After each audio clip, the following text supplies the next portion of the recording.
1946 that Constantine Saldaris, who was the head of the Populist Party in Greece, who was a royalist and a reactionary, who since the trumped-up elections of the 31st of March of 1946 had been the prime minister of the Greek government.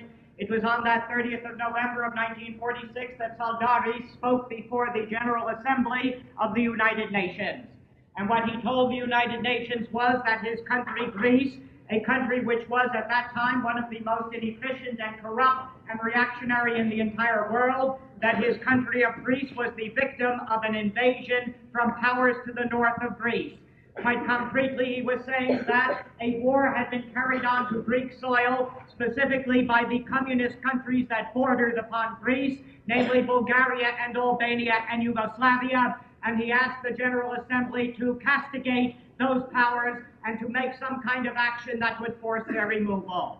Now, in this appearance of Saldaris before the General Assembly of the United Nations, you have, parenthetically, one of those very early examples of the use of the Forum of the United Nations according to the design of those American architects who really had made that United Nations in 1945.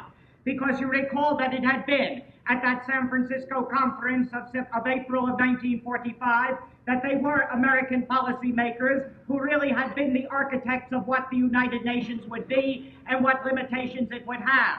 And they were very categorical in their action, that the United Nations was not going to be an organization that would undercut the sovereignty of the great powers, that it was not going to be an organization that would devolve power upon the poor and the exploited countries of the world, that it was not going to be an organization that really could adjudicate conflicts in any viable manner, but that it was to be a place in which the United States could rally a great deal of support by the pressures that it was able to put on all of those client countries so dependent upon the United States for economic and military support. And in the memoirs of Tom Connolly, who was that chairman of the Senate Foreign Relations Committee, and who was a delegate to the San Francisco Conference in April of 1945, a book with the euphemistic title, Call Me Tom. And Senator Connolly says in that book that it was just magnificent at San Francisco, that whenever it was necessary to build up a support for an American position, they called on Nelson. And Nelson Rockefeller was there. He was at that time the Assistant Secretary of State in charge of the Office of Inter-American Affairs, and of course the representative of those Rockefeller interests that were formidable in Latin America. And so Tom Connolly says several times on close issues in the debates, when our position was challenged by the Russians, we just got hold of Nelson and told him, look, get your people up here right away. And he always came through. And Latin America became, consequently, an interesting prop for the American position, so that the Forum of the United Nations was conceived of by those American policymakers as a rallying point for the American view of world affairs. And all the better, after all, if the spokesman for that particular view came out of those small countries, came not from the United States, but out of other areas where they could say the things that American policymakers indeed wanted to say. And here is Saldaris doing a magnificent thing, saying that there is a communist menace of aggression in the world, which after all is a magnificent instrumentality for so much of what will go into the global intervention of American policymakers. And what Saldaris said on that 30th of November was pure invention in the first place, and in the second place, a very calculated stratagem. It was pure invention because indeed there was a war in Greece, and it was a bona fide civil war that had broken out in the fall of 1946. And that civil war had been mounted by ex-resistance fighters and had been ultimately organized and crystallized by a great guerrilla leader up in the mountains named Marcos Vafiades. And Marcos ranks with Aris as one of the two great capitanos, one of the two great guerrilla leaders of this Greek struggle. And Marcos very different from Aris.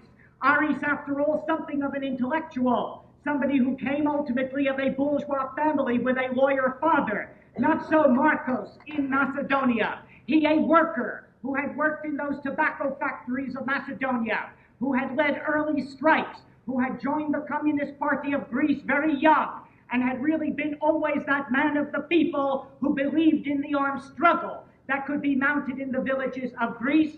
And here on the 28th of October of 1946, it is Marcos Vafiades who announces the formation in the Greek mountains of what is called the Democratic Army, and the civil war that will last until August of 1949 begins.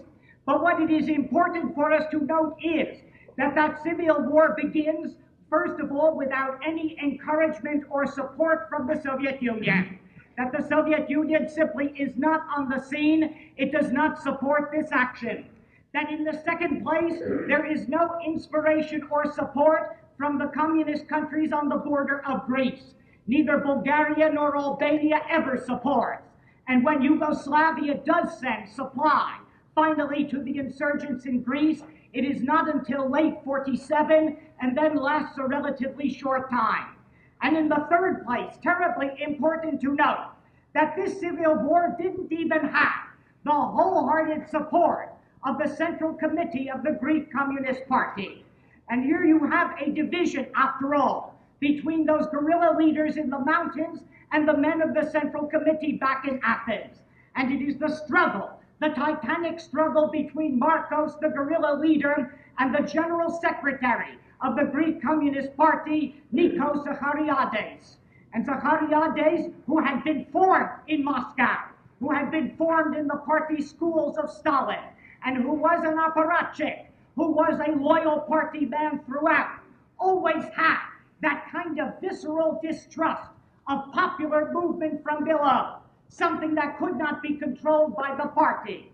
And when Zachariades thought about insurrection, when he thought about a revolution, he thought about it in those classic terms, which had to be derived from the Russian Revolution itself. He thought about it, in other words, as an urban insurrection, as something that would come out of the organized workers of Greece, a classic urban uprising to be supported by a solidarity from the army, exactly the way it had gone on in Russia in 1917. Perfectly idiotic. Idiotic in a primarily peasant country. Idiotic, just as idiotic as it was when that line was imposed upon Indochina and upon China by the Soviets, when the Indo-Chinese and the Chinese Communist parties were stuck in the 1920s and 30s with this strategy of the urban revolution, and when they went from one defeat to another because their working class was far too small and their peasants consequently were left aside, which were the great mass of the country, and those Chinese and Indo-Chinese got out of that particular bond only when the Japanese war was on, and when they had to organize against it, and when they were cut off from Moscow. But here in Greece, Zachariades has fantastic ideas. He has the idea, for example, that the Greek Confederation of Labor, because it is led by communists at the beginning of 1946, that it can launch a revolution.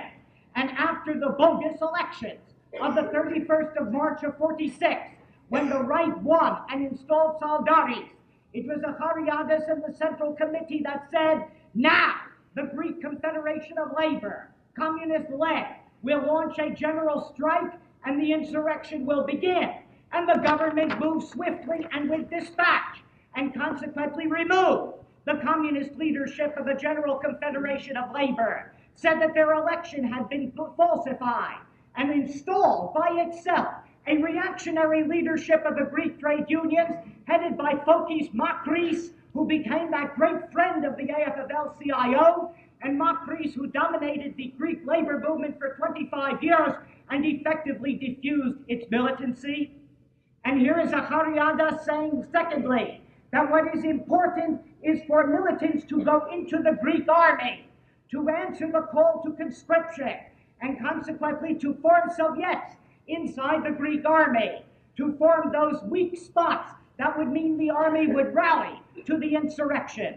And this was opposed to what Marcos was demanding. He said when militants, communists, or sympathizers are called into the army, they shouldn't go. They should go to the hills. They should go to the mountains and join the people's struggle.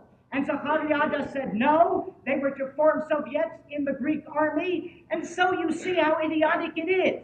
Because in a country that has been keeping dossier on every militant for 20 years or more, whenever these militants got to the conscription centers and it was discovered that they were of the left, they weren't led into the army, they were put in concentration camps, they were put into prison, and literally tens of thousands of them suffered that particular fate.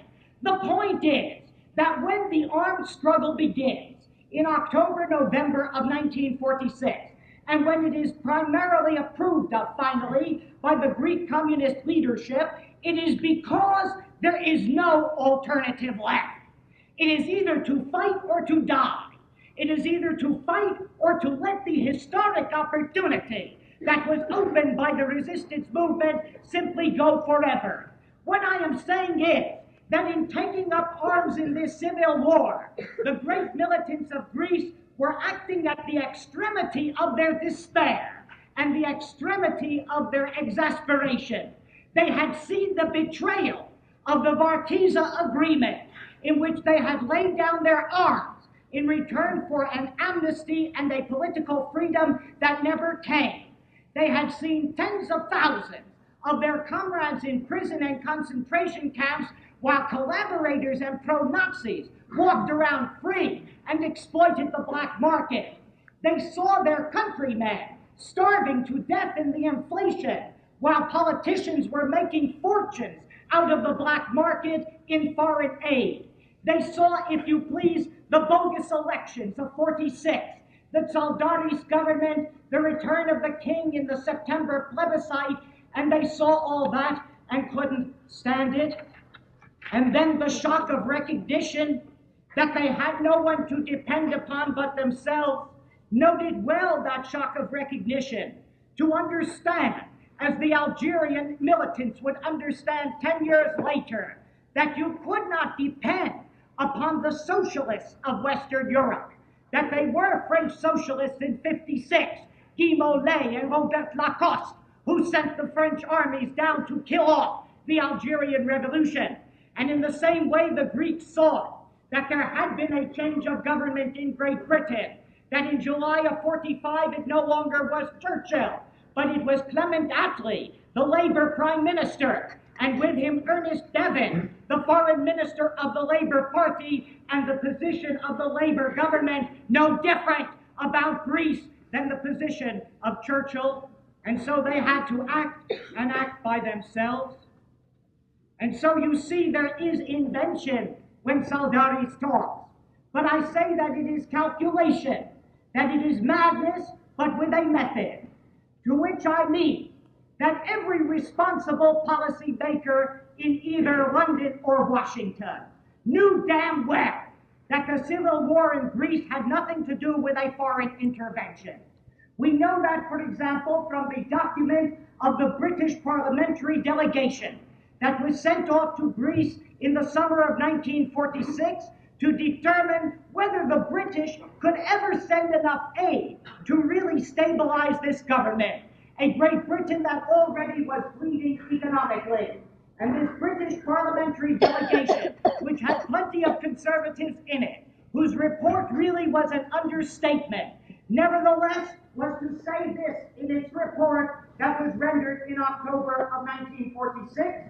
It would be a mistake to assume that the activities of these bands in the mountains are mainly due to foreign inspiration. There is no evidence that amongst these bands there is strong evidence that amongst these bands are many left-wing supporters who have fled to the mountains simply to escape the terrorism exercised by this right-wing government. And that in the British parliamentary report, albeit that report not published in October of '46, not published ultimately until January of '47. But here is our friend Lincoln McVeigh, who is the American ambassador in Greece, and who writes to the State Department in October of '46 this: Greek policies are tending toward fascism, and consequently provoking armed resistance, a perfect understanding that this government itself was driving people to this armed civil war. and then the witness of Edgar O'Ballance. Edgar O'Ballance, who writes an extremely interesting book on the Greek Civil War, a book of that title, and O'Ballance was a British intelligence agent in Greece at the time.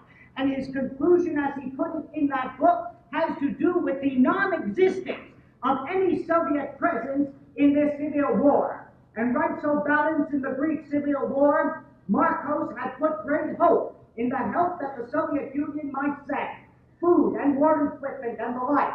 Yet in spite of his few vague promises, Stalin never sent anything. And so all of that was known. And what then was the gambit? The gambit was to utilize this Saldaris plea in the United Nations for several reasons. For the British to maintain their 16,000 troops in Greece. What other excuse could they have, unless, after all, there were some foreign intervention? For the right-wing government of Greece, it was to be able to appeal for foreign aid without having to make any of those reforms internally that might jeopardize their position. And for the Americans, for American policymakers, that position or interpretation of the foreign intervention provided an ideological fluid drive behind the effort of American policymakers to systematize and ultimately to universalize the strategy of containment. Now, American policymakers were committed to moving into Greece by the middle of 1946. And they were committed for the very real reason that they knew that the British couldn't continue there, that they would have to give up aid. And consequently, when the British made signs of that in the summer of 46, the Americans began to assure the Greek authorities that they would replace the British. And so you get on the 18th of October of 1946, the assurance by Ambassador MacVeigh to the King George II, at that time George II, who is going to say that the Americans will replace the British when the time is appropriate. And by the end of the year, the United States sent an investigating mission under Paul Porter to look over the scene and to find out how much aid would be necessary. The only question in the minds of American policymakers at the turn of 1947 was when they would have to move. In other words, when the British would withdraw. Now, the British, as you can imagine, didn't want to withdraw. And Ernest Bevin, who was the Labour Foreign Secretary, very heavily now under attack in Great Britain for supporting such a reactionary regime, an attack from rank and file in the Labour government, did promise some reform in Greece. And on the 2nd of January, he replaced or forced the replacement of the Saldaris government. And that government replaced by the so-called Maximos government, which had some so-called liberals in it.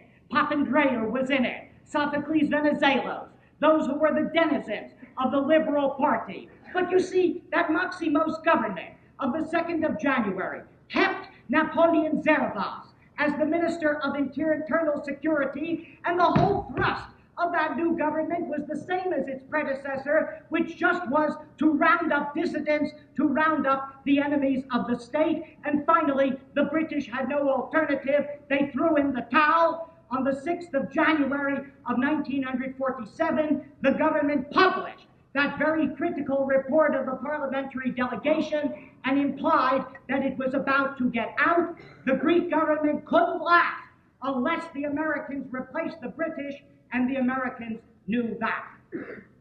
But you see, the real question that you have to ask is not why the Americans went into Greece in 1947, or why they engaged in an operation of economic and military aid. That is rationally discussed or explained. It's simply a question, is it not, of finding a little market that the British are abandoning, that the Americans may cultivate. But Greece is no big thing.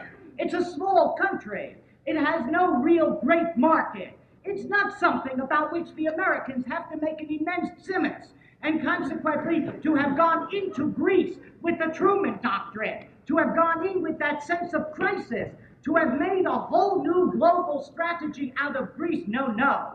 Stretch your imagination. There must be something else. And in part, of course, it is that Greece is a means to an end. It is a means, after all, to a very decisive Mediterranean and Middle Eastern policy on the part of American policymakers. What's much more important than Greece is control of the Eastern Mediterranean and ultimately control of that very oil-rich Middle East. We know that they wanted those British territories in the Middle East, those British oil reserves in Iran. We have already discussed that. And what the United States needed were bases of operations in order to indicate that they were the primary power in the Eastern Mediterranean, that they really were the dominant force in that part of the world. Now, much of that strategy was laid out by the Secretary of the Navy at the time, named James Forrestal.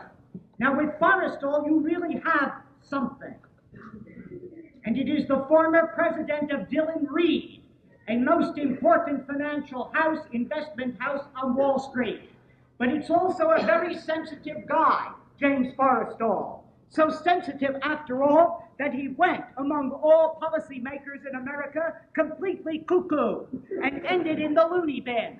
And you have, after all, someone so paranoid about this idea of the Russian or the communist menace that the American global empire will be interfered with, that he really does see the enemy everywhere, coming out of the wall, crawling up it, and so forth. And when he is the Secretary of the Navy, President who is becoming the first Secretary of Defense in the middle of 1947, when he is Secretary of the Navy in 46, he is already saying that military power by itself is not enough, that you really have to have bases everywhere so that you can utilize that power, because the power has to be deployed. In other words, the muscle really has to be flexed, and that has to be a continual policy.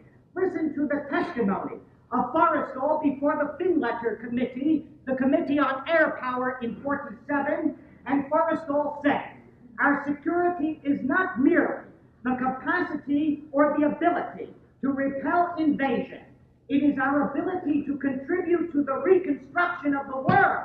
And that is why I say that our military requirements have to be fitted into the pattern of what we do toward the other larger result. In other words, toward the reconstruction of society as we desire it." In other words, what Forrestal is saying is that you must have the presence of that force in base after base around the world. And is not Greece a viable base for the Mediterranean? And so it is under Forrestal's orders that the American Navy begins to deploy its ships in the Mediterranean in that crisis of the spring of 1946. And so it is the battleship Missouri that puts in at the port of Athens on the 12th of April of 1946. And a month later, on the 10th of May, comes a destroyer, the Helena, which likewise puts in at Athens. And you see the point. It is to show that that part of the Mediterranean, that kind of access to the Middle Eastern world, has become an American base, has become an American lake. And you see the implications of that. The implications are that the United States must then maintain the status quo in that Mediterranean, the status quo in Greece and elsewhere. And that's painful. It may mean that you must turn yourself against nationalist and anti-colonial movements, because the Mediterranean rims on the colonies of North Africa after all. And listen to the advice of Jefferson Caffrey. Jefferson Caffrey, who is our ambassador in France, a very powerful policymaker. And Jefferson Caffrey here on July of 46 to the State Department, saying, in many ways, it would appear that communism wears a cloak of nationalism and local autonomy in North Africa, and especially in Algeria. And consequently, on the 15th of August of 1946, 2 American warships put in at Algeria to threaten the Algerian nationalist movement. All of which gives you an idea of the strategic value of Greece, of the strategic value of it in terms of the Mediterranean and the Middle East, and why this little country of Greece required a very big policy. But dig into the question more closely. Dig into it from the point of view of the obstacles that had developed to the American design for an open-door empire.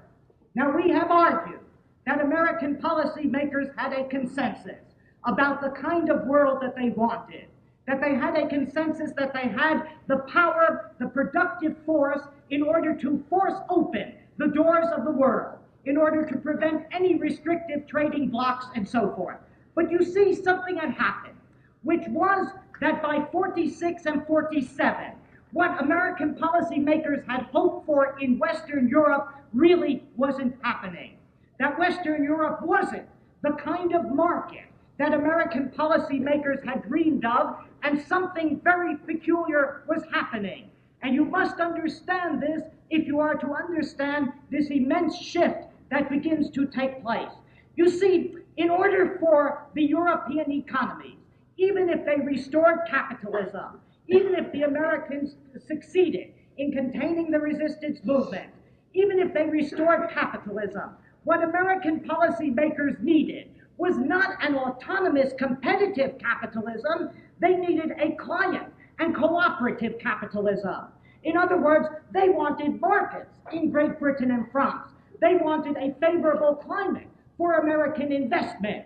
And for that, those European countries needed dollars. But they didn't have dollars after the war. They were dollars short.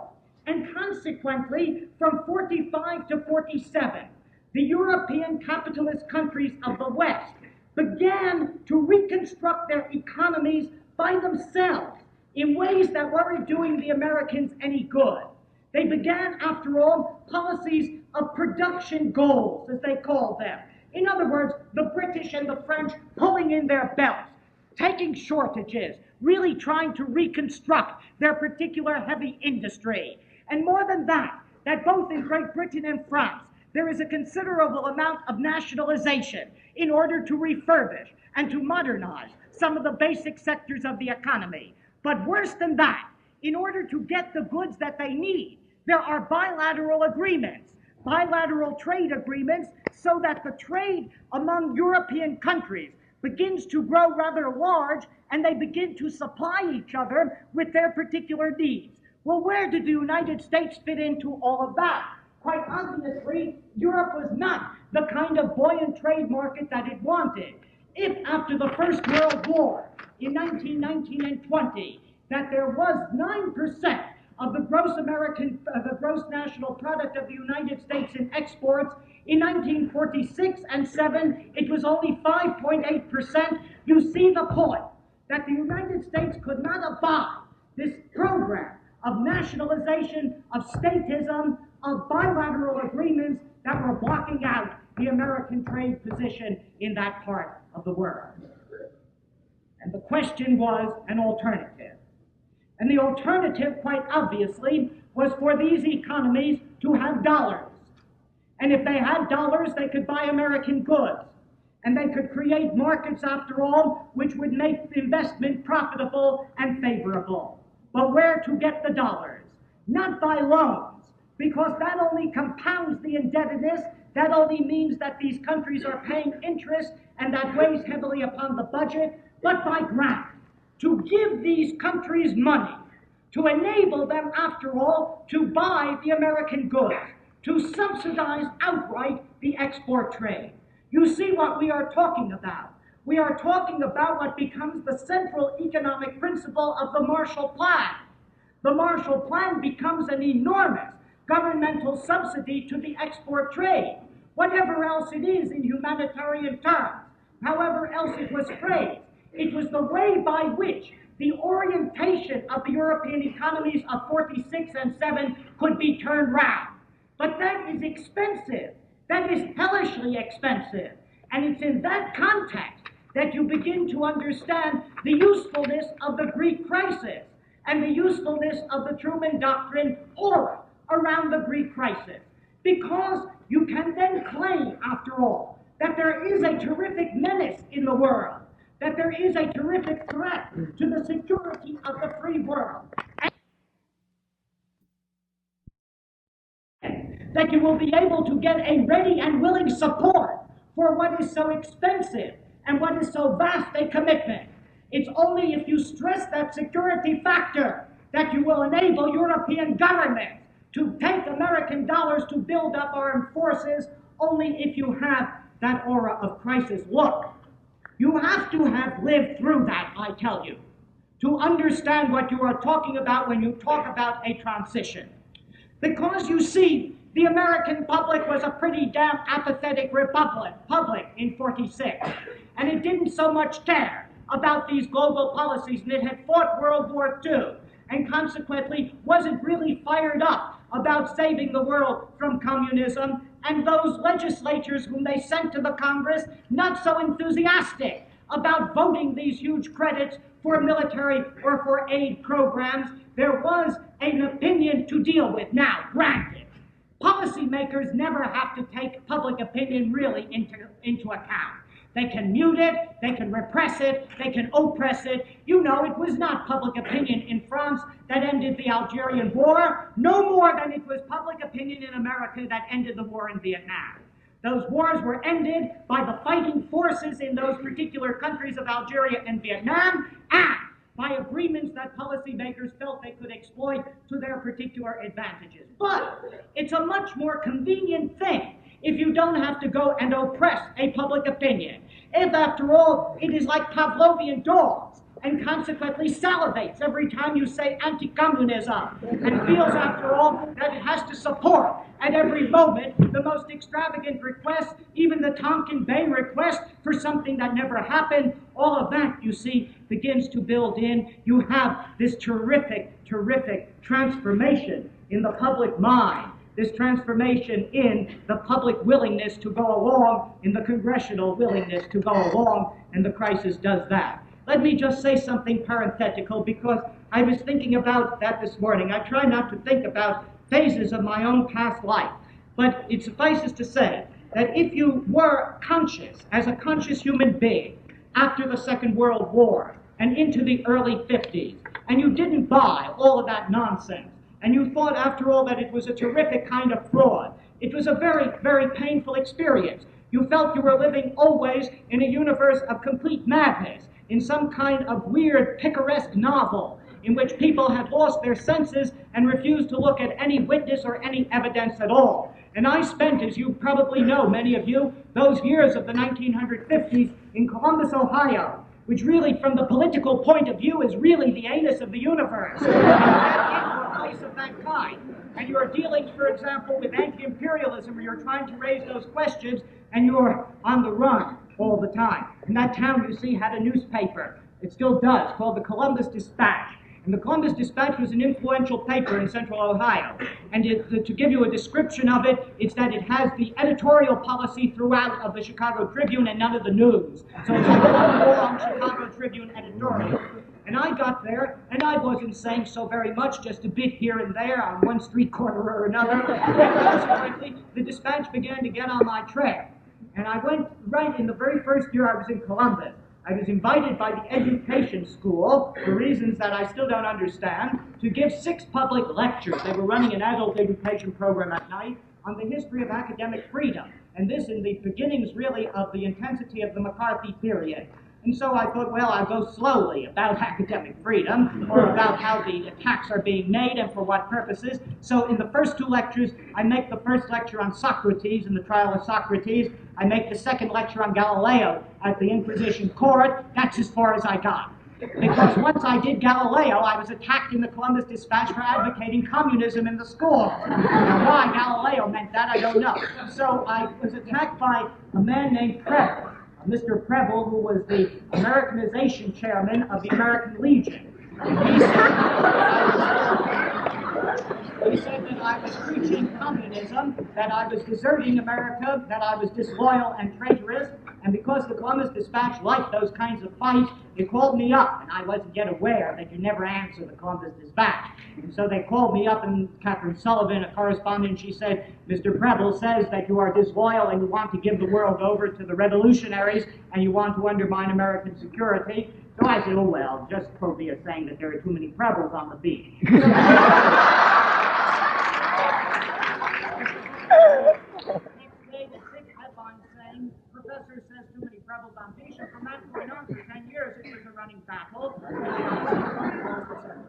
you have to have lived that to understand what a Pavlovian public is, and how you make one, and how you create one, and why it is that we still have not asked the price for that particular kind of perversity of the public mind. And so it was that by the time you get to the Greek crisis itself, the specificities of the Greek crisis are really the third and the most minor part of the American reason for penetration. The specificities were there, that after all, in Greece, the United States was able to replace the British position. But beyond that, that through the Truman Doctrine, what American policymakers could do would be to find a laboratory in Greece. In other words, to find the way of really containing and crushing a revolutionary movement that had nothing to do with outside interference at all, and in which you could prop up a reactionary regime and make it survive, and also, and very crucial to the whole strategy, in which you could free the hands of policymakers so that they could experiment, so that they could move freely. And so it was that the crisis crested by March of 1947.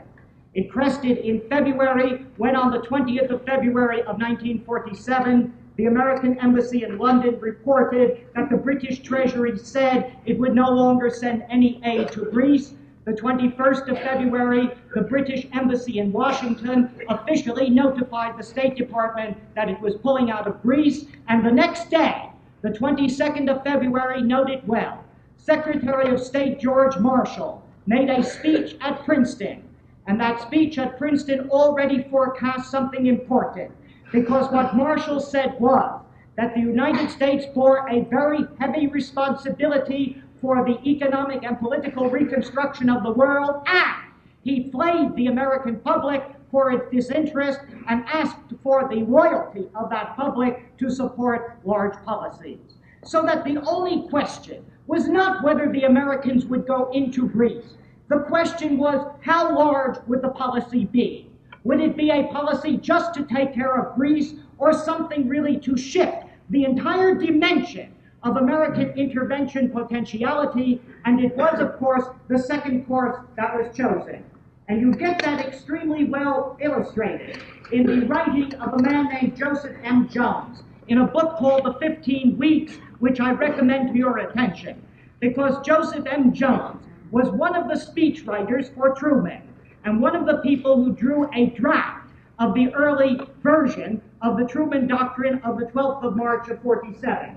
And Jones writes this in a letter to Assistant Secretary of State William Fenton on the 26th of February of 47, and note these words well, because you see the global framework within which this policy is being framed. There are many signs that the world is approaching this year the greatest crisis since the turn in the tide of the war in November of 42. It is primarily an economic crisis centered in Britain and its empire, in France, in Greece, and in China. If these areas are allowed to spiral downward into economic anarchy, then at best they will drop out of the American orbit and try an independent, nationalistic, or socialistic policy. At worst, they will swing into the Russian orbit. If either of these eventualities were to occur, I don't see how we can avoid a depression far greater than that of 1929 to 1932. And consequently, it would be the very large policy that would be enunciated, with a crisis blown out of all proportions, with a threat of communism literally dragged in to late versions of that Truman speech of March of 1947.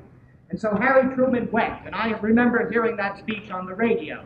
And there was a tremendous aura of tension at that time. Great announcements in advance that we were in a terrific crisis because this reactionary Greek government was in trouble with some guerrillas up in the hills.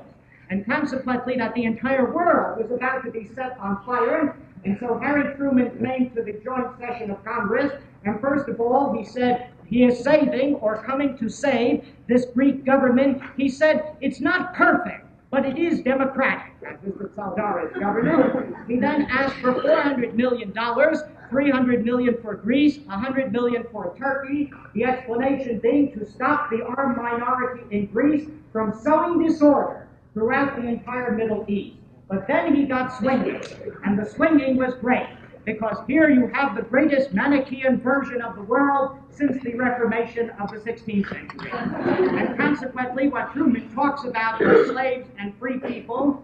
At the present moment in world history, and I want you to think of what it means when you just have this kind of free-swinging fiat, when you interpret or put the specific points of reference into each of these words.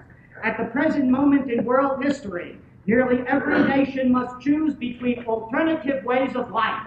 The choice is too often not a free one.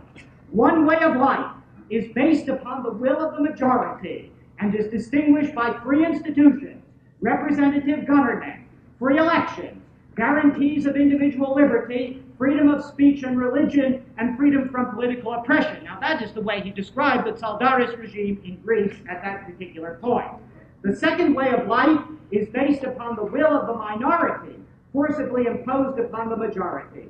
It relies upon terror and oppression of controlled press and radio, fixed elections, and the suppression of personal freedom. By this time, we were all in chills as listening to this speech. And then, I believe it must be the policy of the United States to support free peoples anywhere who are resisting subjugation by armed minorities or by outside pressure. Get that well, by armed minorities or by outside pressure. Whether there is evidence of an outside intervention then makes no difference. Well, something very interesting. All of this tension, and then the aid bill for Greece and Turkey passed through the Senate and through the House of Representatives, but at a rather leisurely pace. It passed through the Senate by the 22nd of April. It passed through the House by the 11th of May. Truman went off on a holiday and didn't sign it for 3 weeks after that. And finally, the aid mission arrived in Greece at the beginning of August. It was the beginning of September that the first American arms arrived. They knew there was time. They knew that they could settle down for a long war. There was no crisis. The crisis had to do with something else. The crisis had to do with an opening to a grand strategy in the Middle East, with an opening to the reintegration of Germany and Japan into the American schema, with a reopening, after all, of a foreign economic aid program of much vaster dimensions than before, all of that with the disciplining of an American public to accept it. All of which brings us back to the Greeks. And for the Greeks, the Truman Doctrine meant the beginning of the era of American hegemony, which has not ended, and it meant the end, by August of 1949, of a tremendous struggle to break the bottleneck of history that had been imposed upon Greece. The Americans arrived there and they quickly found their points of support. Their points of support were the court.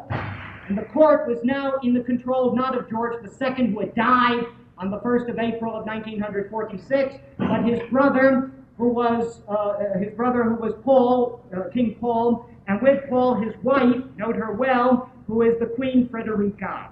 And Frederica, who is a German princess, Frederica of Brunswick, is the granddaughter of the Kaiser, but that's not her claim to fame. Her claim to fame is that she was one of the real responsibles of the Hitlerjugend. And consequently, in the royal court is, as we say, a conservative ambiance. And there is around Queen Frederica a camarilla that is ferociously anti-communist, ferociously anti-leftist, very pro-American. The Tsaldaris government, which is restored by the Americans on the 29th of August of 1947, and the Tsaldaris government really gives over to American advisors the decision-making power in Greece. But the point is that the war was much costlier and lasted much longer than the Americans had supposed. And in a way, I suppose they relished that. The commander of the American forces by 1948 of the American mission in Greece was General Van Fleet. And Van Fleet, who was on this canvas in 1967, really to praise 20 years of Truman Doctrine democracy, General Van Fleet in 1948 said something extraordinary, because it's the same thing you see that the Americans were to say about Vietnam, so many of those commanders, that there was a real value in Greece because it was a great laboratory of instruction in the fighting of guerrilla war. That just as Vietnam would prove to be that in an electronic age, so Greece would prove to be that a generation earlier. But the statistics are phenomenal. That a year after the Truman Doctrine was enunciated, the Americans had sent enough economic and military aid so that there was a governmental monarchist army of 136,000 troops. There was a National Guard of 50,000 to support it. There was plane support, there was tank support, and all of that against a guerrilla force in the mountains, badly equipped and badly clothed, that never had more than 30,000 armed men. And it was estimated a year after the Truman Doctrine began that it cost the American taxpayers $9,000 to fight each Greek guerrilla. And that war went on, nonetheless, until August of '49, because there was a terrific will to fight for something historic, and because, of course, the inefficiency and the corruption of the Greek governments was so great that the aid was squandered. The aid simply went off into private enrichment until finally simply overwhelming force told. But in saying that overwhelming force told, let me tell you something, because it really is crucial to the story. If you ask the question of why it is that the Greeks lost that civil war, of why it was that in the last months of 1948, the Greek guerrillas in that civil war could win such magnificent battles, that General Van Fleet could say that the government was in deep trouble, that there really was a hope in the fall of 1948 that the Civil War would be won by the revolutionary cause. Why? Why did it fail? Overwhelming American power, to be sure, but something else very sad and very tragic. And that is that the Greek cause got caught in the network and the web of the Stalin-Tito struggle. And that was the coup de grace, finally. And to tell you that story, I can do very briefly. And it is, after all, that the Soviet Union reorganized a version of the Communist International in the summer of 1947. And they organized what was called the Cominform, or the Communist Information Center, which inscribed in it all of the satellite countries of the Soviet Union. In other words, the so-called popular democracies. And the reason that Stalin did that was because the Americans had hardened their line in the Cold War, and what Stalin wanted to do was to coordinate all of the foreign policies of the satellite countries around Russian purposes. And so you get them organized in the Cominform. At the Cominform meeting of the 28th of June of 1948, you get the culmination of an underground struggle between Tito and Stalin by the public denunciation in the Cominform of Tito as a Menshevik, as a Bukharinist, as a Trotskyist, as an adventurer, as an American agent, all of the epithets that were usually used. It was the split. Now, behind that split, which we will discuss in another context, let me point out two things that are quite important. One is that Stalin hated Tito and the Yugoslavian Communist Party because of its autonomy and independence in the Second World War. That it was the only communist party that did not follow Russian instructions and that made its own revolution, that was able to fuse an anti-fascist struggle into an anti-capitalist revolution and to succeed. But secondly, there was a Yugoslavian independence in 47 and 48 that was a kind of radicalism.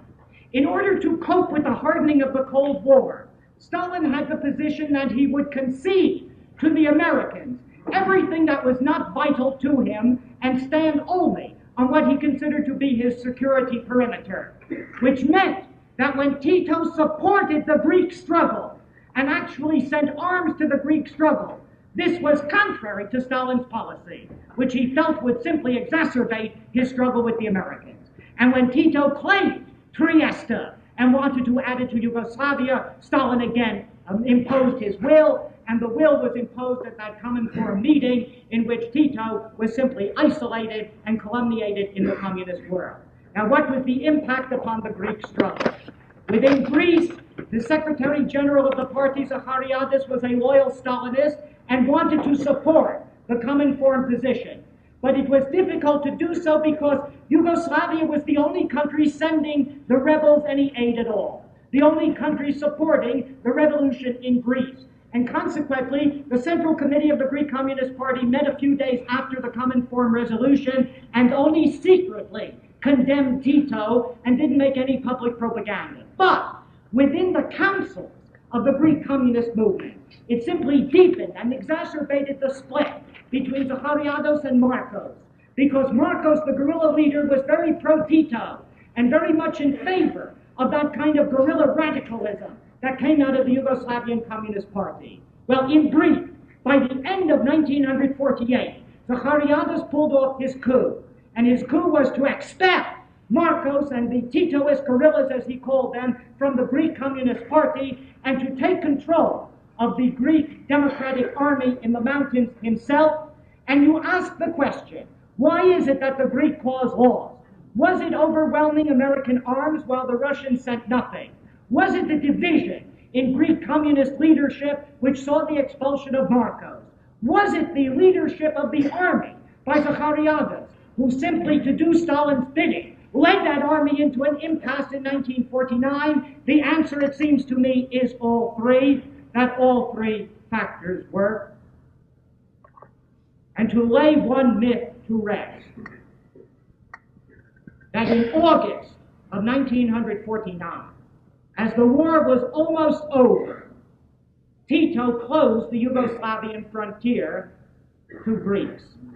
And he did so, the explanation was that by that time the civil war was really won by the monarchist forces, and that the monarchist forces were on his frontier, and he wanted to close that frontier to the threat that they might infiltrate and start guerrilla action against his regime.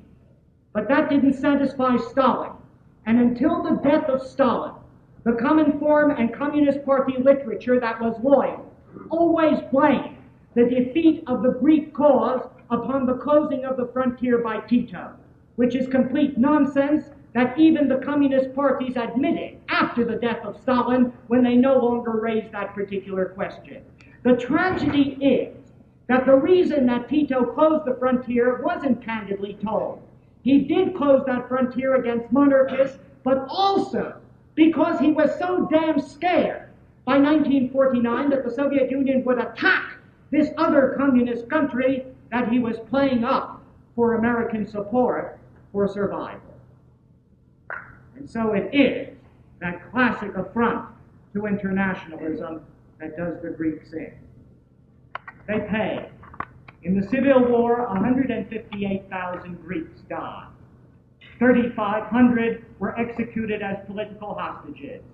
Thousands were in political prisons, and literally 100,000 fled into exile. And it opens up the era of Truman Doctrine democracy in Greece. A Truman Doctrine democracy which leaves the door open, to be sure, as it's supposed to be open, but forecloses the hopes of people who put up one hell of a fight in the 1940s for something that really got washed out, even of the political discourse, once you got the rhetoric of the Truman Doctrine.